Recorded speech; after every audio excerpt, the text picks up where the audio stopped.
I'm Leanne Tran, psychologist who's worked with families whose kids don't fit the mould for almost 20 years. I've worked with children for decades, but I know parents are the real change makers when it comes to their kids. Having 3 kids of my own means I know it's not easy. Parent Like a Psychologist is all about simplifying how you support your kids with psychology information filtered through years of experience to take you from overwhelmed to confident. Come on in. Hello. Thank you so much for joining me again today. I realised I start the podcast in almost the same way each time, saying thank you for joining in. It's really genuine. It's because I'm really grateful that you are listening. And one of my biggest values is education and development.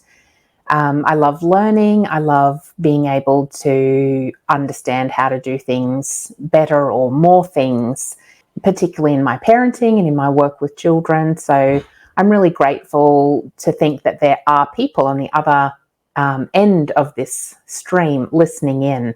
And you might be learning things you didn't know and developing skills or refining skills or thinking about things differently. And I really am grateful for that. Today we're talking about summer meltdowns.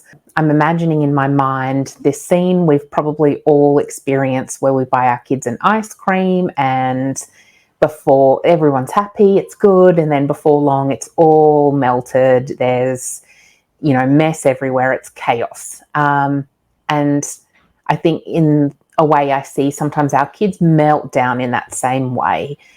They start off okay, things get hard and it snowballs and trickles and then we have a big mess on our hands.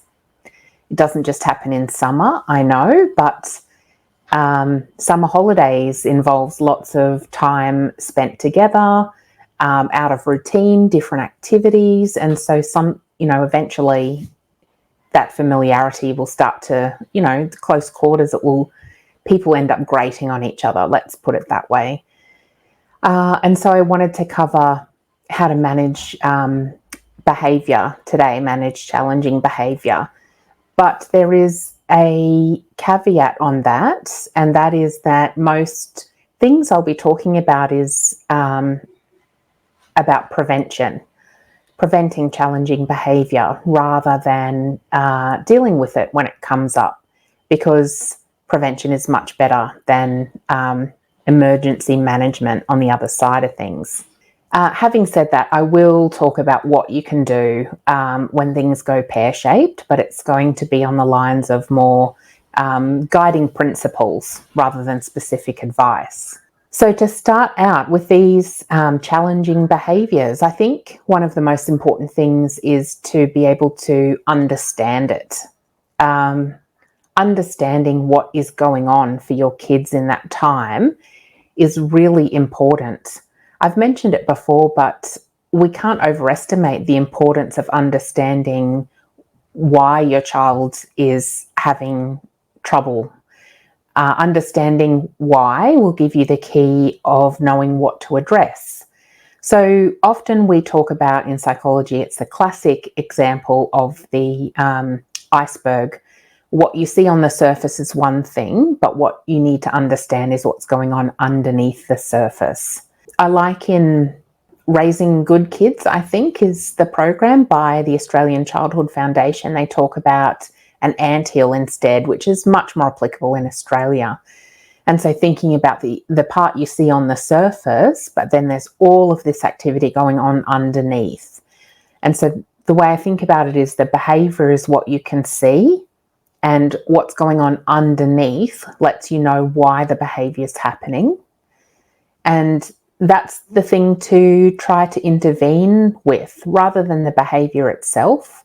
It's about understanding and intervening with what your kids need or how they feel, what they're having trouble with.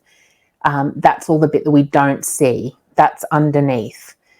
So as a parent, I think it takes time to sit with what's happening, which means literally sitting is why I say sit with it. But On reflecting, it's through reflecting on what your child is doing that you can make some guesses about what's happening underneath.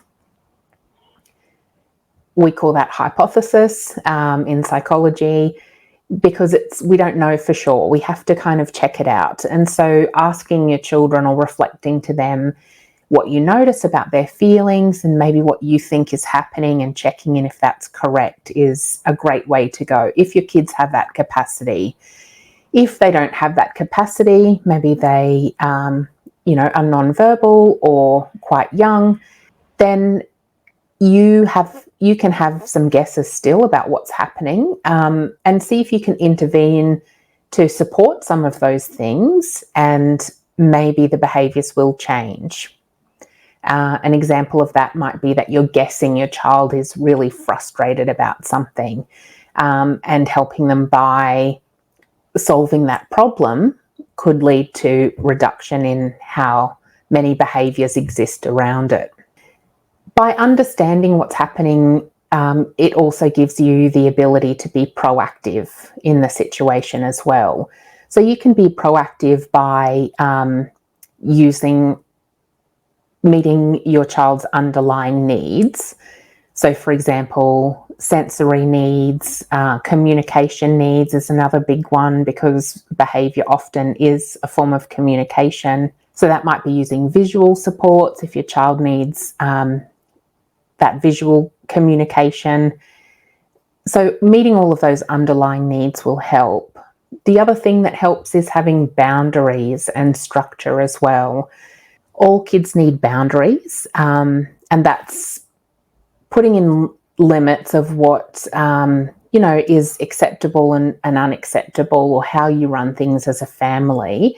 And the boundaries are what lets kids know kind of where they are in the world. So an example could be that boundaries kind of function as walls, and so kids know where they are within a room because of the walls. You can see boundaries as the same.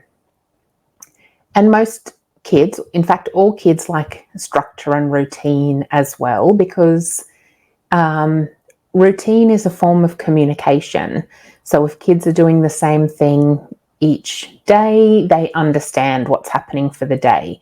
And you can be as strict with it or as lax with it as you want to be, but some kind of general routine about how things run is what will help kids feel they're in an environment that's predictable and safe, because they know things mostly happen the same way. So those are the setting events, I guess, that you can create that will, it's like the foundation for then kids being able to be secure and safe in the environment, and that's what will lead to, it minimises those feelings like worry, stress, frustration that can often lead to challenging behaviours.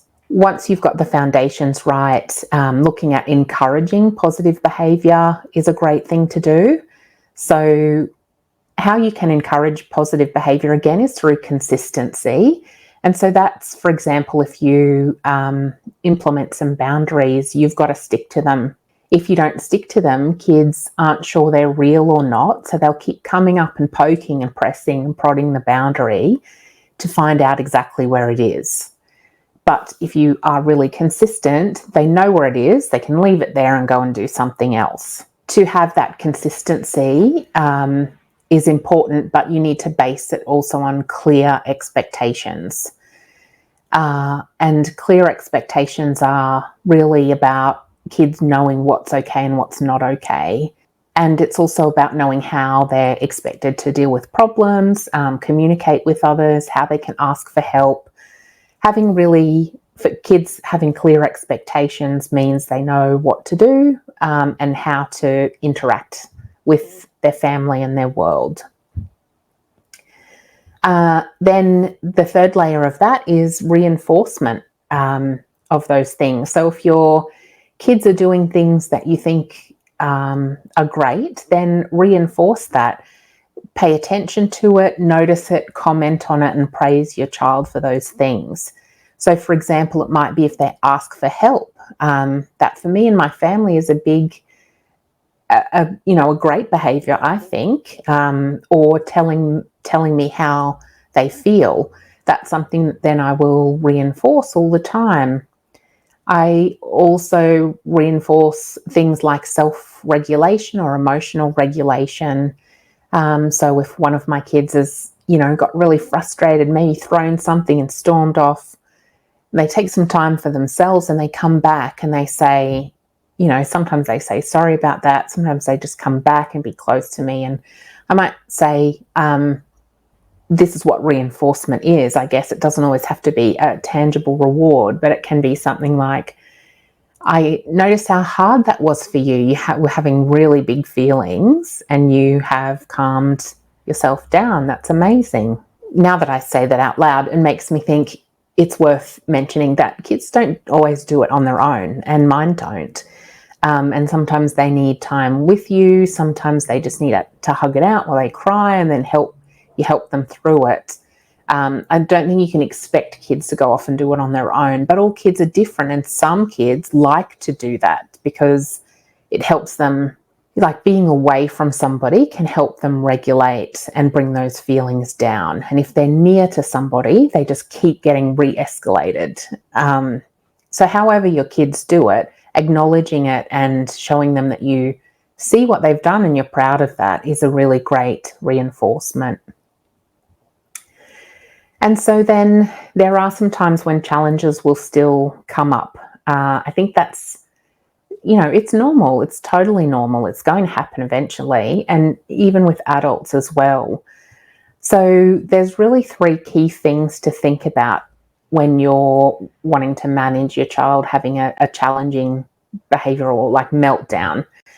And here are the 3 things. One is to keep yourself calm. We say it like it's easy. It's not easy. There's lots of deep breathing that happens when I'm trying to do this for myself.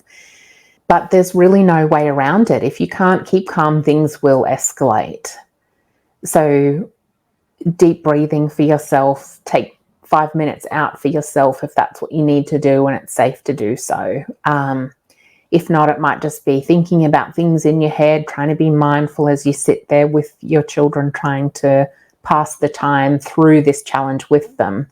But if you don't keep calm, they won't really be able to. You may need to tag in another parent at some point as well, co-parent or somebody else who's around if things get really hairy. The reason you need to keep calm is because then you can co-regulate your child. If they are dysregulated, which is the psychological term for kind of losing it, having a meltdown, being, upset beyond their capacity to cope, they need a parent to step in and help them with that. And that's what we call co-regulation. So it means that your child can't calm themselves on their own. So you are there as that calm person to sit with your child through that. And by them relying on you, they know they're safe because you're there. That is what can regulate them.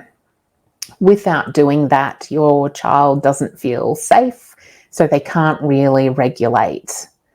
So it's really important that you stay calm because you need to be there to co-regulate for them. And the third point is some severity strategies is what I'll call them today. And I think it's important to realize that is not for kids to learn about the behavior. It's not the time to do that. But if there are things that will bring the severity down at these times, if it's cuddles, if it's time away, if it's whatever, then that's the time to do those things, because until things calm down, no problem solving or learning can be done. And we can't solve problems and move on from them if we don't reach that point. So it's really important to think about what those strategies are. I've talked a little bit about it earlier in another episode about managing challenges. And so if you want to hear more, you can go back and look at that. But I think my challenge for the summer holidays, when maybe we have more time, is to think about you in this space. What is it that you need to do to be able to keep calm when these challenges happen? Because if you plan for that, you're going to find it much more likely that you'll be able to do it. An important thing might be to think what challenges come up for you, what thoughts and feelings you have in these times. Think about it now as you're calm and relaxed, and maybe you can answer some of those questions if you feel stressed about it, if you feel like you're a bad parent or that kind of thing. Address them now while you're calm and make peace with those kind of thoughts. And then when they come up in the situation, just don't give them much notice and focus on those things you need to do for yourself to feel calm in that situation. It's about, I guess it's a lot of reflection in these summer series because it's when we have more time and space to do those things when we're not as busy. So hopefully that gives you some ways of thinking about how to manage challenges, but more importantly, to prevent them. And I really wish you a summer without many challenges at all, and look forward to catching up with you soon. Thanks again for listening in. Thanks for listening to this episode of Parent Like a Psychologist. If you found it helpful, please share on Instagram so other parents can benefit too, and tag me at Leanne Psychology so that I can say a big thank you. Head over to leannetran.com.au to join the village for bite-sized psychology tips straight to your inbox. I really hope this podcast has brought a new perspective and you a step closer towards a calm parent and a thriving child. Have a delightful day.